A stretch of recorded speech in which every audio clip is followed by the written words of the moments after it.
প্রথমে আমরা দেখি যে আমাদের ফান ওয়ালেটের কাজটা কি।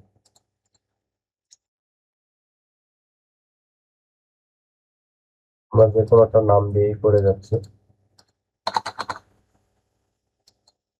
সাপোজ এখানে আমরা কালেক্টেড দিলাম 500 টাকা, ওয়েট দিলাম 9 কেজি,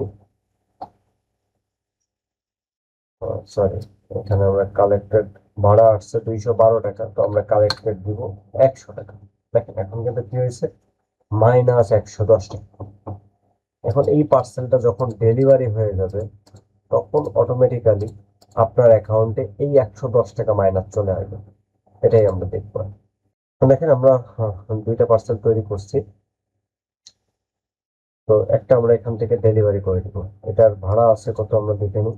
যখন আমরা ট্র্যাকিং এ দিব তখন দেখেন এখানে টোটাল খরচ আছে আপনার, ওয়েট চার্জ আছে 120 টাকা, ডেলিভারি চার্জ আছে 90 টাকা, কিন্তু কালেক্টেড অ্যামাউন্ট আছে মাত্র 100 টাকা, এবং এটা নন ট্রেড পার্সেল এবং এটা হোম ডেলিভারি, হাফ রিসিভ করছে।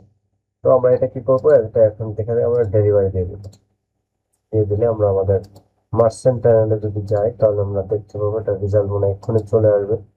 মার্চেন্টে দেরি হতে পারে না, এখনোই আসেনি, কারণ এটার পেমেন্টটা এখনো আমাদের হাব থেকে ক্লিয়ার হয় নাই অ্যাডমিন পর্যন্ত, এই জন্য।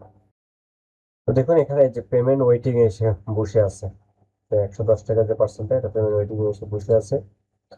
এখন যখন এটা আমি রিলোড দিলাম, আমাদের অ্যাডমিন থেকে অ্যাপ্রুভ করেছে, তখন এখানে চলে আসছে 110।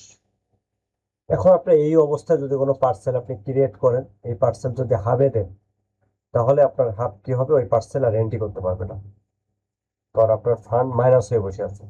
তো এখন যেহেতু আপনার এখানে ব্যালেন্স আছে 7,934 টাকা, তো এই টাকা থেকে আপনি অ্যাডজাস্ট করতে পারেন, এখান থেকে আপনি অ্যাডজাস্ট করতে পারেন। কিন্তু 110 টাকা পর্যন্ত 110 টাকা দিয়ে দিলেন, আপনার এখান থেকে সুন্দর করে অ্যাডজাস্ট হয়ে গেল। তো এটা হচ্ছে মার্চেন্ট প্যানেলের ফুল সিস্টেম। এবং এরপর আমরা দেখবো যে আপনার মার্চেন্ট প্যানেলে একটা প্রোডাক্ট রিটার্ন আসলে সেটা আপনি কিভাবে রিসিভ করবেন।